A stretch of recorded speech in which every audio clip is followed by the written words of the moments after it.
This is the comeback of the ജനപ്രിയ നായകൻ.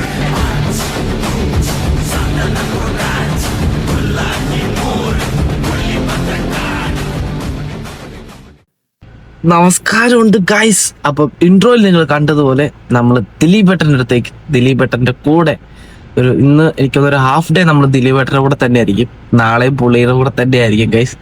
അപ്പോൾ നമുക്ക് ആ വിശേഷമൊക്കെ ഇത് നല്ല നൈസായിട്ട് കാണാം. നമ്മൾ സിനിമയിലൊക്കെ കാണുന്ന പോലെ തന്നെയാണ് നമ്മുടെ ദിലീപേട്ടൻ. അതെല്ലാം നമുക്ക് പോയി ജസ്റ്റ് കണ്ടിട്ട് വരാം. അപ്പോൾ ഗൈസ് നമ്മൾ പോയി പുള്ളീനെ എയർപോർട്ടിൽ പോയി പിക്ക് ചെയ്യണം. പിക്ക് ചെയ്യാന്ന് വെച്ചാൽ ഞാനല്ല പിക്ക് ചെയ്യുക, നമ്മൾ അവിടെ ഫോട്ടോസും വീഡിയോസും എടുക്കാൻ വേണ്ടി നമ്മൾ പോകുന്നതാണ് കേട്ടോ. അത് കഴിഞ്ഞ് ഒരു ഇന്റർവ്യൂ ഉണ്ട്, അത് ഇന്റർവ്യൂ എടുക്കണം. അത് കഴിഞ്ഞ് ഗൈസ് നമുക്ക് കാണാം ദിലീപേട്ടൻ എങ്ങനെയാണെന്നും എല്ലാം നമുക്ക് ലൈവായിട്ട് കാണാം ഗൈസ്. അപ്പം ചാനൽ സബ്സ്ക്രൈബ് ചെയ്ത് കൂടെ കൂടിക്കോ ഗൈസ്, നമുക്ക് പൊളിച്ചടുക്കാം ഗൈസ്. ഗൈസ് അങ്ങനെ ദിലീപേട്ടൻ്റെ ഫ്ലൈറ്റ് ലാൻഡ് ചെയ്തെന്ന് തോന്നുന്നു ഗൈസ്. ഓടിപ്പോകെ ഗൈസ്. അങ്ങനെ ഞങ്ങൾ ദിലീപേട്ടൻ്റെ വരവിനായിട്ട് വെയിറ്റ് ചെയ്തിരിക്കും കേട്ടോ ഗൈസ്. അടിപൊളിയായിരുന്നു കേട്ടോ. ഒരാളെയും വെറുപ്പിക്കാതെ സന്തോഷമായിട്ട് എല്ലാവരോടും സൗഹൃദമായിട്ട് സംസാരിച്ച് വളരെ സന്തോഷത്തോടെയായിരുന്നു.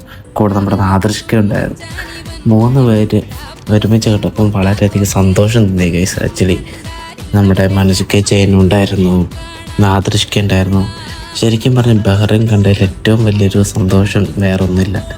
നമ്മുടെ മനസ്സിക്ക് ചേർക്കാൻ എല്ലാവർക്കും സെൽഫിയൊക്കെ കൊടുത്ത് എയർപോർട്ടിൽ നമ്മൾ പിക്ക് ചെയ്ത് നേരെ കൊണ്ട് ഉമ്മലസെത്തി വിട്ട് അവിടെ എല്ലാവരെയും കണ്ട് സംസാരിച്ചിട്ടൊക്കെയാണ് പുള്ളി റൂമിലോട്ട് പോയത്, ഇത്രയും വൈകിട്ട് പോലും. അപ്പം ഗൈസ് അടിപൊളി ഒരു സന്തോഷമായിട്ടുള്ള ദിവസമായിരുന്നു. അപ്പം ഗൈസ് ഇനി പുതിയൊരു വീഡിയോ കാണുന്നതായിരിക്കും. ബൈ.